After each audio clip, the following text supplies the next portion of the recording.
Imini yesabatha ibenhle kwabangcwele. Sizovula ngehlabelelo 130.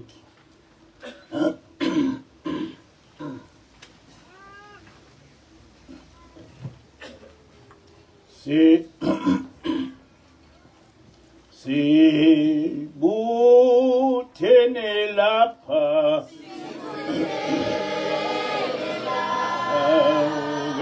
ebusweni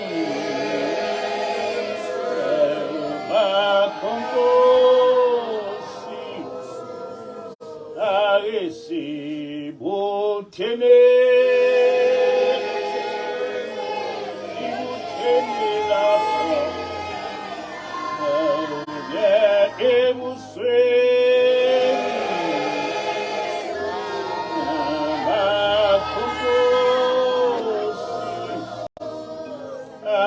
Singing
Siyasibonga.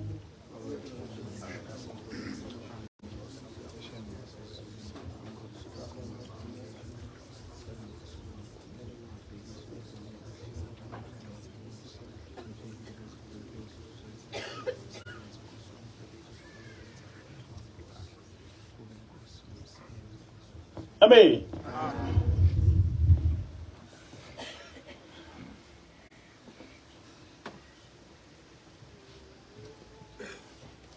Isihloko salenkonzo sithi asifune inhliziyo enomoya wasezulwini. Asifune inhliziyo enomoya wasezulwini. Ngaphambili ngake ngachaza ukuthi ngakhula ngayiyo lento abantu abaye bethi ngiyo. Abantu abaningi bayaye bethi nginenhliziyo enhle. Angazi-ke noma nginjalo yini ngokwasezulwini. Kodwa ekukhuleni kwethu sakhuliswa ngokukholwa. Ngathi ngiqamba ngibheka sasihamba isibhuqu sithandaza. Ngiseneminyaka cishe u4. Umama wayehambe nathi esiguqweni siyothandaza. Ngaleso sikhathi sasingakwazi ukuthandaza. Ngaleyo ndlela ngangiyaye ngisho lokho okusho umama. Kodwa ngelinye ilanga umama wasitshela ukuthi emhlanganweni ubaba ilanga eshumayela uthe ngaso sonke isikhathi ubothi ma usesiguqweni ucela uNkulunkulu izinto ezimbili. Oqala ubocela ukuthi uNkulunkulu akuphe ukuhlakanipha kwasezulwini. Ukwazi ukwahlukanisa okubi kokuhle. Okwesibili wathi umama ubaba ilanga uthe uthi lemfundiso yengelosi yokuthi sihlale sinikelela ukuthi uma sifa umphefumulo wethu ungayithuneni kodwa uvele uqonde ezulwini. Imfundiso futhi esasifundiswe inkosi ilanga. Ekukhuleni kwami ngangiwumuntu ohlale efunda. Ngisho ngidla ngangithi ngiphethe isipunu ngesinye isandla ngibe ngiphethe incwadi ngifunda. Ngafunda cishe ngaliqeda iBhayibheli nehlabelo zamaNazaretha. Ngelinye ilanga umama ngibona ngifunda iBhayibheli. Ngingenasikhathi sokudla wayesethi ngaso sonke isikhathi uhlale ufunda iBhayibheli. Uyathanda yini ukuya ezulwini? Ngathi mina yebo mama ngiyathanda. Wayesethi kodwa wena angeke ungene ezulwini ngoba unolaka. Wathi waba ilanga umuntu ulaka liyamvimbela kuba ngene ezulwini. Ngethuka ngase ngithi kumama njengoba ngidaliwe ukuba ngibe nolaka ngingashintsha kanjani. Ngakhula nginenhliziyo engenhle esheshe izwele kakhulu. Nginolaka owayehlala ekhononda ngalo umama. Wabe sethi hayi mntanami ungaliqeda. Akakho umuntu odalelwe ukuhlale enza isono.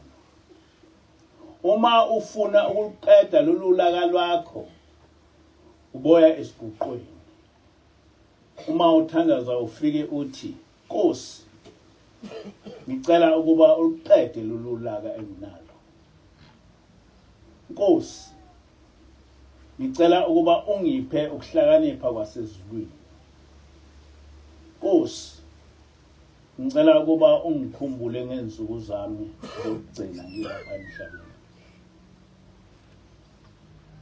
Ngase ngiqala ke ukuba nomthandazo wami ongancikile kokusho umama njengobululeka kwakhe. Ngathi ngibona lwaluphela lolu laka. Kwaphela inyanga ngingakaze ngiphatheke kabi. Ngabona kuphela izinyanga ezimbili ezintathu kuze kuphele unyaka ngingakaze ngithukuthele. Kwase kuthi uma kufika ukuthukuthela bese ngishawa likhanda elibi. Manje ukuze ngivikelele ikhanda kwamele ngingakuvumeli ukuthukuthela. Ingqondo yami bese iyasuka kulokhu okungiphethe kabi. Ngase ngifunda ukuthi ukuze ngingaphathwa ileli ikhanda angivike ukuthukuthela. Kodwa okuhlale ngithandaza ngicela ukuba nokuhlakanipha kwasezulwini akugcinanga lapho. Kwahamba kwaba nomphumela omuhle. Ngelinye ilanga omnye umngani wami wathengelwa ngabazali bakhe into enhle engingasazi ukuthi kwakuyini. Mina ke ngangizihluphekela kungekho nto engase ngithengelwe yona. Ngasithola sengigula kakhulu. Kodwa ngingazi ukuthi lokhu kugula kuvelaphi. Ngase ngizwa sengathi kunomuntu okhuluma lapha enhlizweni yami ngaphakathi. Wathi lo muntu awuguli. Into nje uphethwe umona. Ngakuzwa lokhu kukhuluma. Ngase ngithi hawu kanti nginomona. Ngongena kanjani phezulu wanginomona. Lahlala enhlizweni yami lelizwi elithi nginomona. Kwathi mangiya esiguqweni ukuthandaza kwami kwase kuba kuningi. Kodwa ngisemncane impela. Mhlawumbe ngangiza ustandard 2.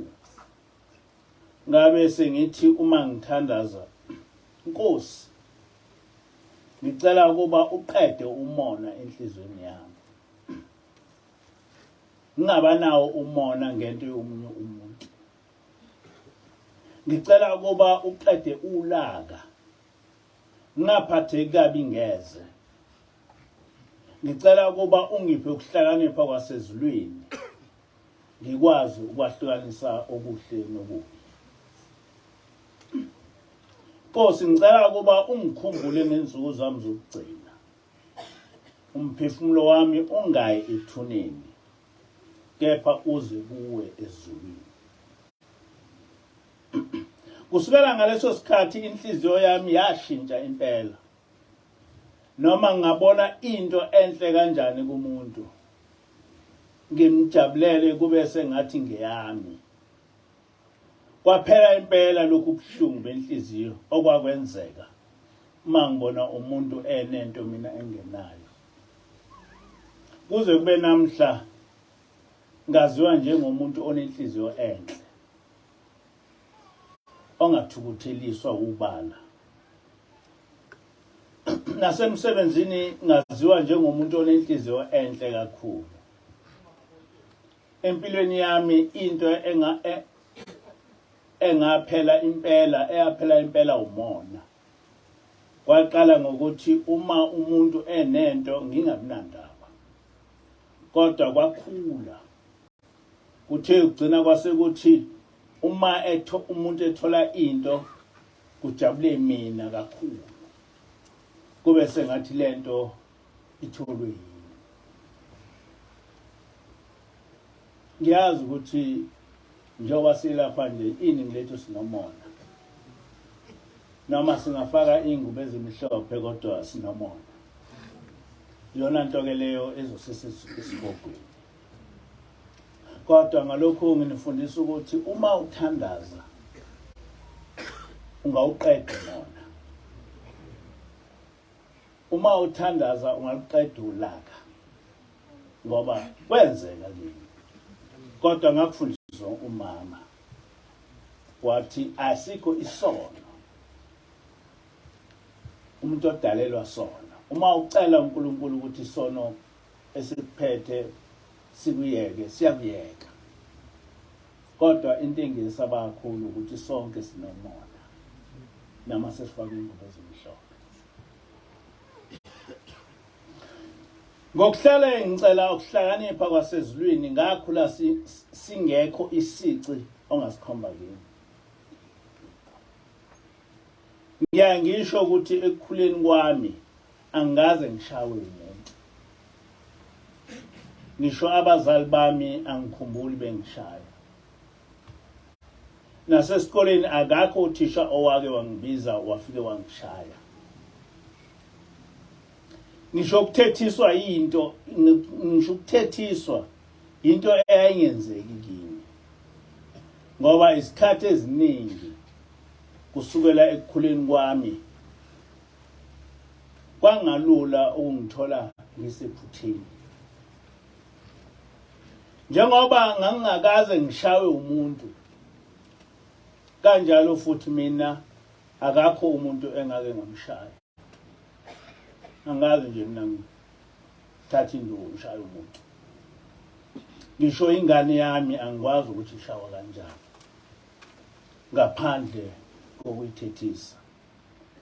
Ngizincombi ngalokho kodwa ngidalwe kanjalo. Akakho umuntu engangishaya futhi akakho umuntu owake wangishaya. Empilweni yami angikhumbuli ngibaleka. Angazi ukuthi kubalekwa kanjani. Ngaphandle ukuthi ngake ngabaleka amaphoyisa eseNewcastle efuna ukungibopha ngaliphethe ibhasi. Leso sikhathi kupheleka ngabaleka ngaso. Kodwa ngale kwalokho angazi nje mina ukungibaleka ngisho kusukela emncane ngoba angaze ngishawe. Nasesikoleni angaze ngishawe. Angaze ngithethiswe ngingedwa. Ngoba lezi zinto zazikude nami. Ngakhula ngihlupheka. Umama wangifundisa ukwesaba ukwenza okubi nokuthanda uNkulunkulu kuphela. Noma umama esenkonzweni wayaye ahlale esinikelela ukuba sihlale sinamathele ekukholweni. Angaze ngibe umntwana owayidlala kakhulu nezinye izingane. Akukho lutho engaxoxela lona ukuthi ngangilwenza ngisakhula. Empilweni yami angaze ngibe umdibi nabantwana abangangami. Ukwenza noma yini ezwa ngabantwana abakhulayo. Into engangiyenza ukuhlala ezincwadini zami. Ngihlala ngokufunda njengoba namanje ngisafunda nje. Ngihlale ngifunda impilo yami kusukela ebuntwaneni bami. Ngisho sengisebenza ngize ngathatha impesheni ngingakaze ngalithetha icala emsebenzini. Asikho isikhulu esake sangibizela ehhovisi sazongithethisa amacala. Sengiye ngizwe ngithukwa uma ngifunda kuFacebook. Ngithukana ngamaNazaretha nabantwana babo. Bethi nginguSathane. Ungethuse kakhulu lokho. Ngimangale ukuthi ngobunjani lobu Sathane esengimqala sengiyoguga. Ngoba ngakhulela kuleli bandla nakhona angaze ngithethiswe icala lokuthi kukhona into embi esengiyenzile. Njengoba ngemphambi kwenu nje angisikhethelanga. Ngathunywa ezulwini ukuthi nginifundise ukukholwa futhi nginibheke. Uma sekuthiwa angiyeke ngokwenza lokho ngoba leli bandla kusilo elami. Ngingumfana nje ofana nomfana wenkomo engithunywe kuba nginelusa. Ngikukulumelani konke lokhu ukuthi ngiyafisa kuba nibe njengami ekukholweni nasekuziphatheni. Noma ungaba umntwana omncane, ungasho ukuthi ngoba usemncane asikho isidingo sokuba ukholwe ngokuphelele. Ungasho ukuthi uyokholwa usumdala. Mina lokhu ngazalwa ngikholile. Ngakho-ke uma ukholwa usemncane uyobe ungenzi into engakaze yenziwe umuntu, noma mhlawumbe eyenziwa isiwula. Angisona isiwula. Ngakhula, ngasebenza, ngafunda, ngayunivesithi, ngaba imantshi, ngathetha amacala, kodwa lokhu ngazalwa ngikholiwe, angisona isiwula. Nawe noma umncane, yazi ukuthi ungaqala umncane ukukholwa uze uyoguga ufe ukholiwe. Ubokwazi ukuthi mina mholi wakho ngakhula ngimesaba uNkulunkulu. Namanje ngiyamesaba kakhulu uNkulunkulu kunezinto zonke. Yini eyenza ukuthi ngesaba uNkulunkulu? Kungenxa yokuthi ngafundiswa ukuthi njalo uma ngithandaza angothi ngicela ukuhlakanipha kwasezulwini. Ayikho into bantwana basekuphakameni edlula ukuthi uma uthandaza ukhumbule ucele uNkulunkulu ukuthi Nkosi ngicela ukuhlakanipha kwasezulwini. Ukusho lokho ngeyiqiniso ngoba uma ucela ukuhlakanipha kwasezulwini uyokuthola. Uma usuwembethe ukuhlakanipha kwasezulwini usuke usuthole yonke into. Ngoba ukwazi ukubona isono lapho abantu abaningi bejabule bebona ubuhle, bebona ukubusa nokungcebeleka. Ungazijwayezi ukujabula kakhulu ongenasidingo. Njengoba silapha sonke sinezitho zomzimba, izitho esona ngazo. Ngaso sonke isikhathi uzibale izitho zomzimba wakho bese ucela ukuthi zonke zisebenzele uNkulunkulu. Zonke izono zethu ziqala enhliziyweni, ziqala emicabangweni yethu engemukelekile ezulwini. Ngakho-ke ngaso sonke isikhathi ekulaleni nasekuvukeni kwakho ubothi, Nkosi, ngicela ukuba uqoqe inhliziyo yami. Ngenze ukuba ngingacabangi okuzothi uma ngicabanga wena udumale ngami.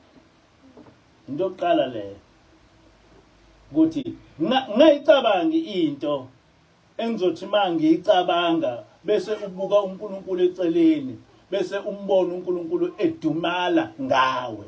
Ngoba noma yini ongasuyicabanga uNkulunkulu uyakubona. Bese uza ezithweni zakho zomzimba ozibonayo. Uthi Nkosi, qoqa ulimi lwami. Ngingayikhulumi into okuzothi uma ungibona ngiyikhuluma bese uyadumala ngami. Ngoba noma uyahleba noma wenzani kodwa uNkulunkulu usuke ekubona. Ngakho-ke ubothi ma ukhuluma into engenhle bese ucabanga uNkulunkulu lo seduze kwakhe ukuthi uthini ngawe. Nkosi, qoqa amehlo ami.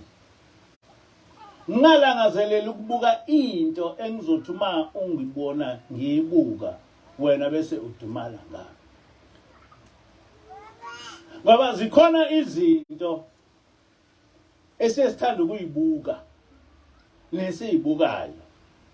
Kodwa othi uma uyibuka leyo nto ingilosi yakho bese iyajaba. Ngoba ubuka into uNkulunkulu ongayifuni ukuthi uyibuke. Nkosi, boshwa njalo. Nkosi, qoqa indlebe zami. Ngeze ngingalangazeleli ukuzwa into okuzothi wena uma ungifica ngiyilalele bese udumala ngami. Ngithena ubheke izitho zakho zomzimba. Ziningi izinto oyilalelayo nawe uyazi ukuthi lento engiyilalele uNkulunkulu akayifuni. Uyakwazi lokho. Uma ufuna ukuqonda ungayilaleli into ozothi ma uyilalele uNkulunkulu engajabuli kodwa edumale.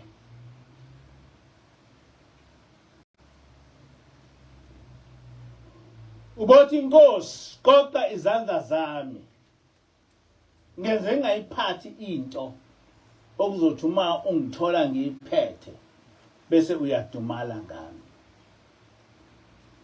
Lezi zandla zethu zingayiphatha into enhle kodwa futhi lezi zandla zethu ziyayiphatha into embi. Usibuke isandla sakho ukuthi lesi sandla sami sibekele ukuthi senzeni. Sibekele ukuthi into engiyiphethe uNkulunkulu ejabule.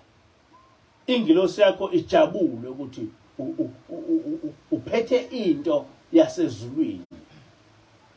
Ungayiphathi into ozothi ma uyiphethe ingilosi yakho uNkulunkulu ejabe ngawe. Nkosi qoqa izinyawo zami. Ngayihambeli into okuzothi uma ungifica ngikuyo bese wena Nkosi uyadumala ngami. Bakhona abantu lapha abangamaNazaretha ababehambele mhlawumbe imidanso. Nabathanda ukushaya ingoma ezingahambelana nendaba kaNkulunkulu beze befake izinto la emadlebeni ukuze abanye abantu bengezwe. Uma uyiNazaretha ungayihambeli into ozothi uma uNkulunkulu ekubona ukuyo ejabe ngawe. Ungawuhambeli umdanso noma uyowubuka nje. Ungayihambeli nje into engakuhlanganisi noNkulunkulu. Ungayihambeli ibhola. Ungakwejwayela ukuthanda ukubuka ibhola uma ubulele ibandla. Mina ngangihlala nabafana ababelithanda kakhulu ibhola. Ngisho esikoleni. Angaze ngize ngithande nje, angaze ngibe nendaba nebhola, angaze ngibe nendaba nokubukela noma yimuphi umdlalo ngoba lento yokubukela umdlalo iyangisusa uNkulunkulu. Lento yokuthanda ukuhambela into engahlangene nokukholwa iyangisusa uNkulunkulu. Ngithi lapha ngifundisa into yokuthi ukukholwa kuhamba kanjani.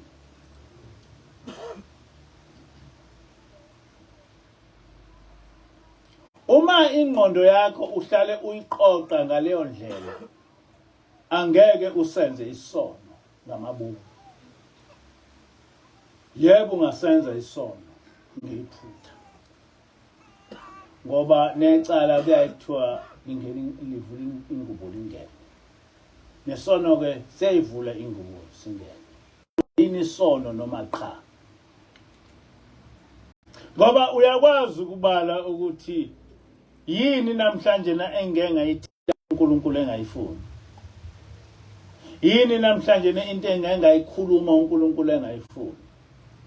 Kukuphi lapho engeke ngahambela khona uNkulunkulu engakufuni. Yiphi into engeke ngayilalela uNkulunkulu engayifuni. Yiphi into engeke ngayicabanga uNkulunkulu engayifuni. So you are able to count your blessings and name them one by one. So you are in a position to say, nginazo izono noma nginazo. Angikhulumi ngezono umuntu ozenza ngephutha. Kodwa ngikhuluma ngesono osiplanayo ngoba izono eziningi siyayiplana. Ukuthi uyakwazi ukubona ukuthi anginaso isono angaze ngiyiplane into embi. Ayikho into embi engeke ngayicabanga. Ayikho into embi engeke ngayiphatha. Ayikho into embi engeke ngayikhuluma. Ayikho into embi engeke ngayilalela. akho into embi engengayenza. Uyakwazi ukuthi yini oyenzayo ngoba you look at your hands, you look at your lokhuza, your feet.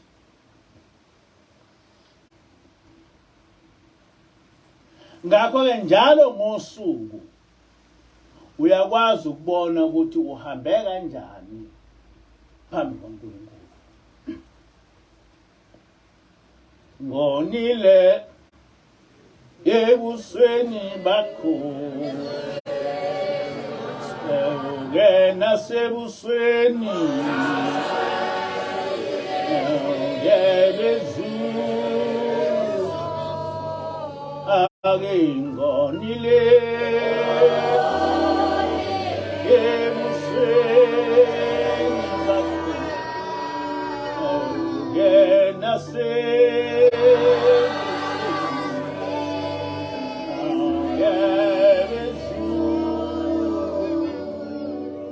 isolami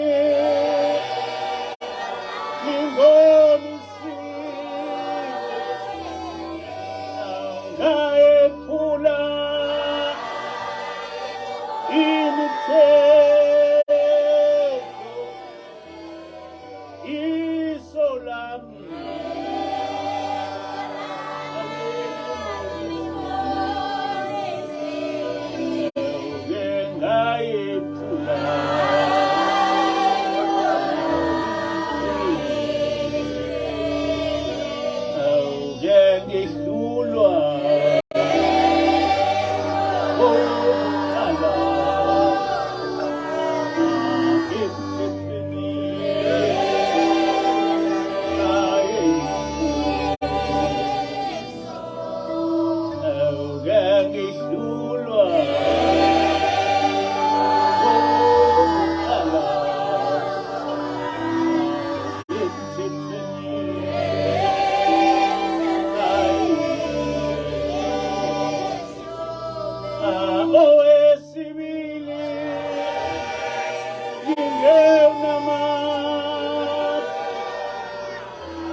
abaphula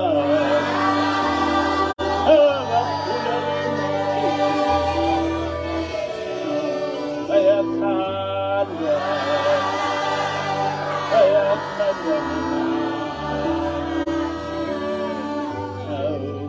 abaphula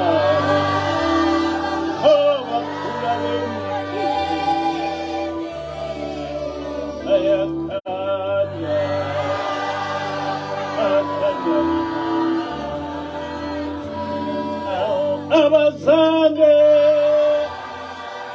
bahawe ngoba yini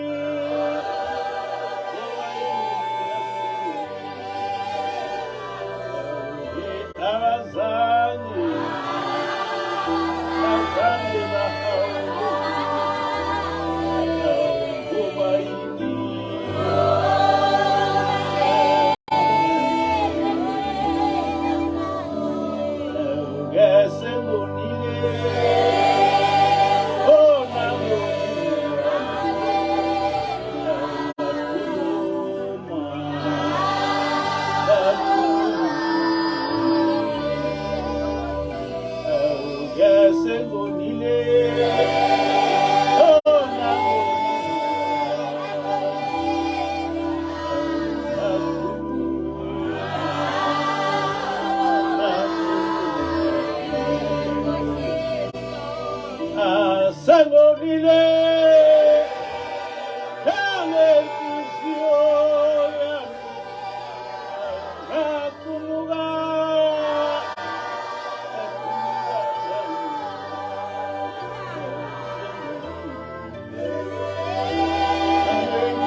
Ngisakhuluma ngezibusiso ngesabatha elidlule ngikhulume ngentshumayelo ubaba Ilanga owake wayikhuluma ngokuthi umuntu ukholwa ngokuthatha iziluleko zabantu. Ithike inkosi Ilanga akekho umuntu okholwa yedwa, akekho umuntu olunga yedwa. Uma umuntu elungile ubonwa ngabanye. Uma abantu bethi umubi ubani ozothi umuhle. Uma abantu bethi uyisigangi ubani ozothi awusona isigangi. Akukho ukukholwa komuntu yedwa, ukukholwa okuhle ngokwabantu ohlala nabo, ukuba bakutuse bathi umuhle uhamba kahle. Noma ngumfundisi angeke akholwe yedwa, nomshumayeli ngeke ikholwe yedwa, noma ngubani nje. Kholwa ngokwethu sonke ngokwabanye abantu. Akulutho ngisthethelela mina ngithi anginazona. Uma nithi nina lo mfundisi unezono iqinisile. Abaqamba amanga abantu. Kufanele ngicabange uma niza kimi nithi asikufuni lokhu nalokhu. Kufanele ngibuze ukuthi ngenze njani. Uma ningitshela bese ngikwenza lokho. Uma ngingakwenzi ngizofika le phambili ngimiswe. Kuthiwe awubezwanga yini abefundisi basekuphameni bekutshela na? Awubezwanga yini abakhokheli bekumisa na? Awubezwanga yini ukuthi bayakusola? Ngezwe. Pho awuyenzanga ngani leyo nto abathi awuyekela ngani le nto abathi abayithanda. Bese ke ngingabe ngisazi ukuthi ngizokwenza njani. Khuluma babila. Usho njalo uJesu uthi uma ungalungile ngokwabanye abantu ubani ozokunika okwakho ukulunga. Uma ungangcwele ngokwabanye abantu ubani ozothi ungcwele. Uzokuthathaphi obakho ubungcwele wedwa. Uma abafweni bethi umubi ubani ozothi muhle. Uma izenzo zakho zithi umubi ubani ozothi ungcwele. Akho umuntu ozothi ungcwele. Amen.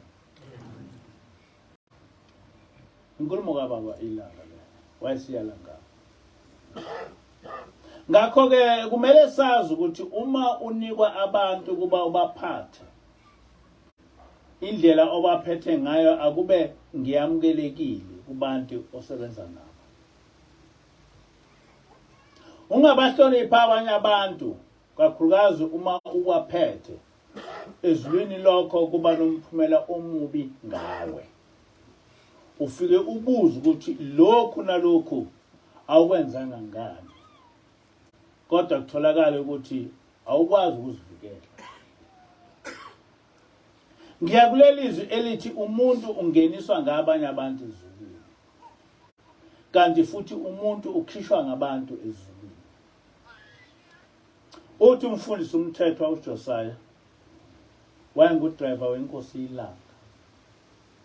Uthi ubaba wabe esembuza ethi, Mthethwa, sengihambe nawe isikhathi eside, awungibuzi ngani ukuthi umuntu ungena kanjani ezulwini?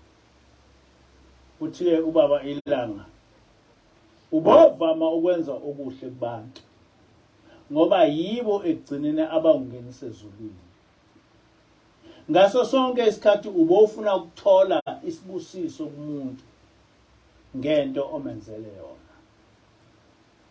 Uyaqhubeka ubaba ilanga uthi, umuntu unezingilosi ezimbili, enye ibhala ubuhle obenza kubantu bese bekunikeza isibusiso, kanti enye ingilosi ibhala iziqalekiso ozinikwa ngabantu ngendlela obaphethe ngayo. Uma umuntu umphatha kahle noma engashongo kuwe ukuthi inkosi ibusise, kodwa ingilosi iyakwazi ukuzwa ukuthi inhliziyo yalomuntu iyajabula ngawe ngendlela omphathe ngayo, bese ibhala isibusiso. Uthi-ke ubaba, leso sibusiso sesogcinwa kwimisebenzi yakho emihle, okothi uma ufika ezulwini kubukwa imisebenzi yakho, bese kubukwa ukuthi zingaki izibusiso ozithole kubantu ngenxa yemisebenzi yakho emihle usesemhlabeni. Nembi futhi iyayiveza iqalekiso, kubhekwe ukuthi zingaki iqalekiso oyithole kubantu ngokwenza izinto ezimbi kubantu usesemhlabeni. Bese lokhu kuyaqhathaniswa. Uma kuthola ukuthi iqalekiso yiningi, angeke ulibone izulu. Kodwa uma kutholakala ukuthi ibusiso yiningi, zizo-eda ekukholweni kwakho. Noma ubugcina umthetho kaNkulunkulu, kodwa uma ungenzanga okuhle kubantu, uyalahlelwa lokho ezulwini. Ulahlelwe nje ngendlela abantu obaphethe ngayo.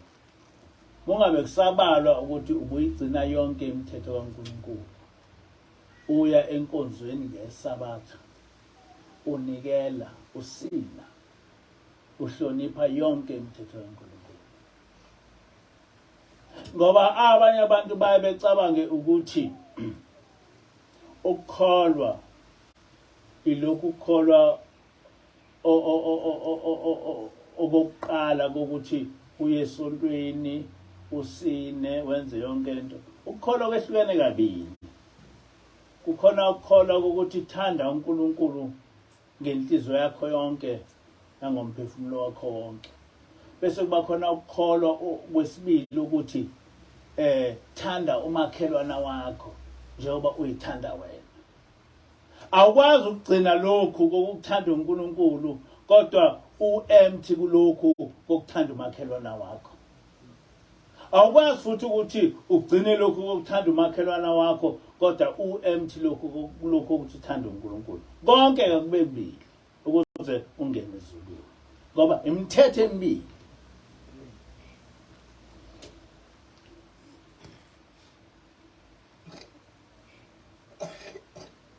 Kodwa bese kubhekwa ukuthi ubumthanda yini umakhelwane wakho njengoba uzithanda wena. Ubunendaba yini nomuntu.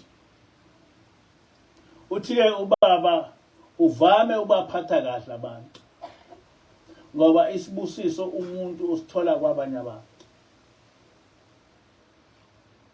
Akulula ukuthi uyithole le mfundiso ngaphandle kwala iphakame. Noma umuntu angamubi kanjani, ekufeni kwakhe eye ekulahlweni kodwa isibusiso okunike sona asiyi ekulahlweni anganoma nezwa nje ngamanye amazwi ngisho ngaqhamuka umthakathi umphathe kahle ethi inkosi impusise ngeke ukuthi ngoba yena egcineni yesihogweni bese isibusiso sakhe silahlwa siyoya naso siyokufuna wena lapho khona sona silandela lowo onikwe sona sikhuluma ngisho umnikazi waso sewafa esesihogweni kodwa sona sithi cha wena awufanele ukulahlwa ngisho umuntu owakubusisa sewafa ulandwa isibusiso sakhe lapho khona sizokusebenzela ngoba sabhalwa kuwo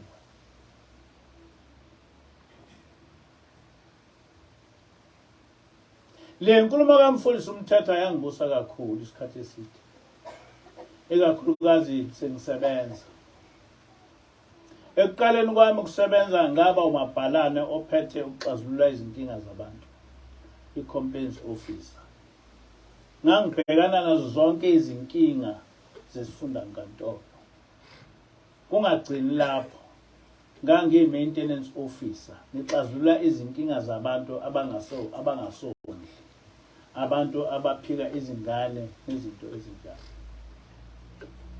uma usebenza e-ofisini elinjalo kufanele ube umuntu ophilile engqondweni ube umuntu okholile ube umuntu futhi ohlakaniphile okuzothi ma kufika umuntu nomlahlile ngecala ebone ukuthi kufanele lingilahle icala ngangisebenza lelo ofisi-ke ngisaqala ukusebenza ama-complaints amantombazana alahlwe ngabafana abakhulisile abanye bephika iy'ngane kodwa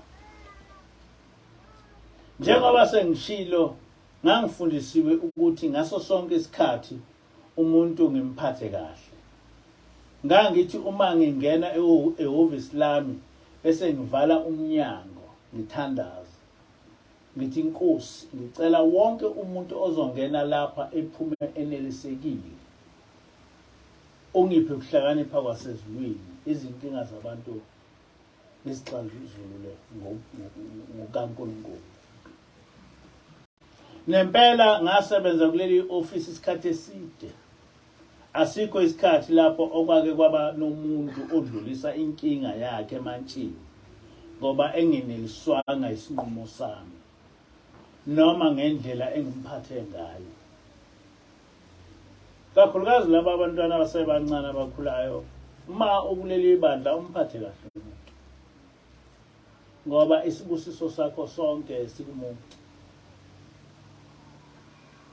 kwakuba nolayini omude okumele ngibhekane nawo mina ngingayi etiyeni noma elantshini ngingabaqedi abantu abezekile ngangayi mina elantshini kusagcwele abantu futhi uma ngibona abantu bebaningi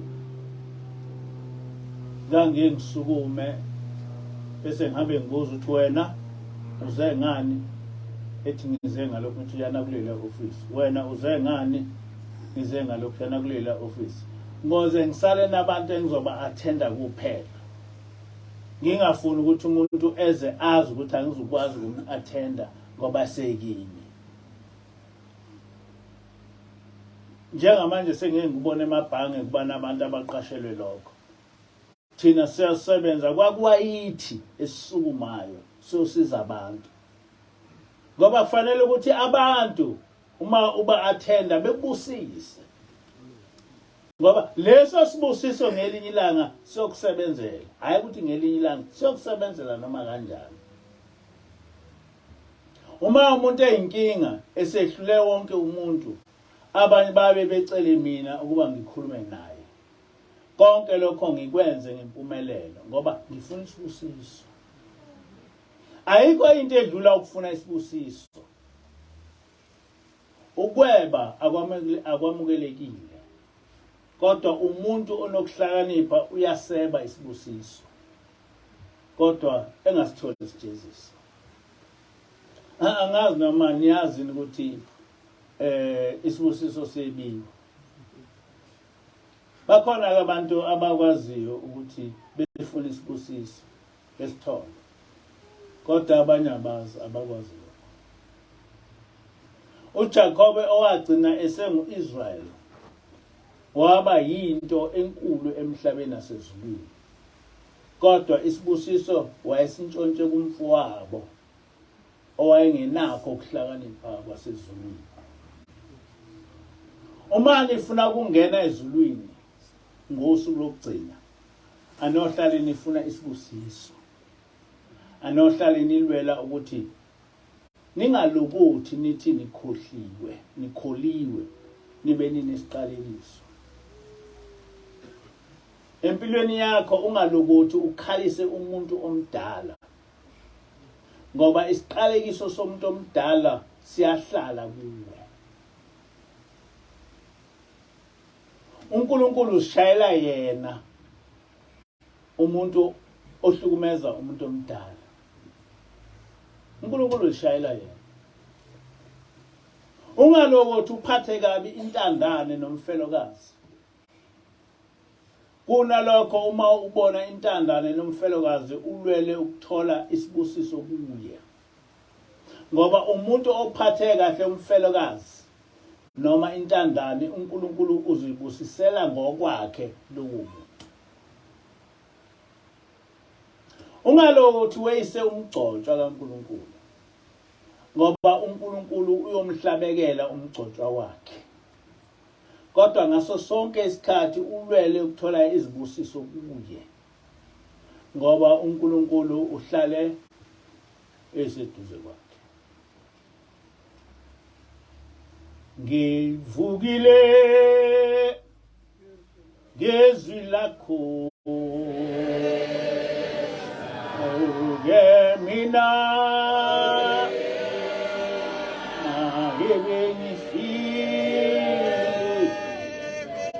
ake ngivukile ngezwi lakho, ke mina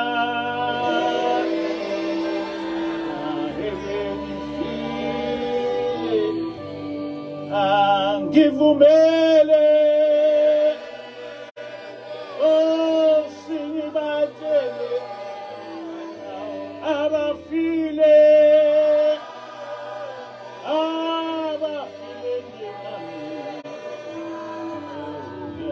ngivumele Nkosi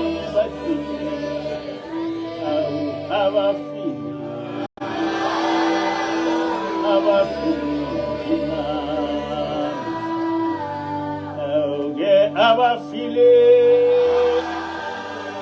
abafile ezwi lakho,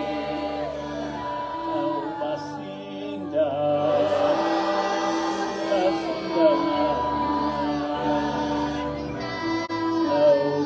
abafile ezwi lakho, basinda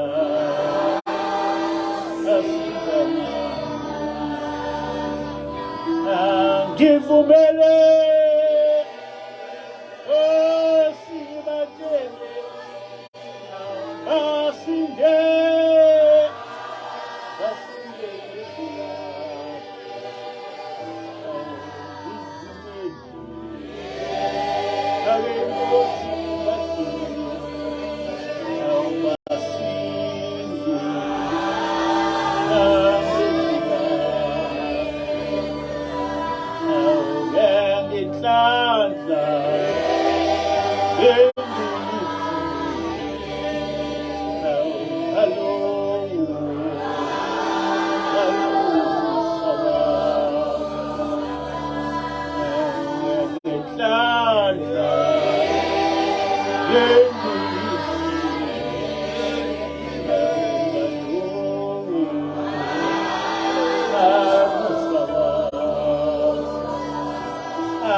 ngivumele sibatshele abangayi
Yabathanda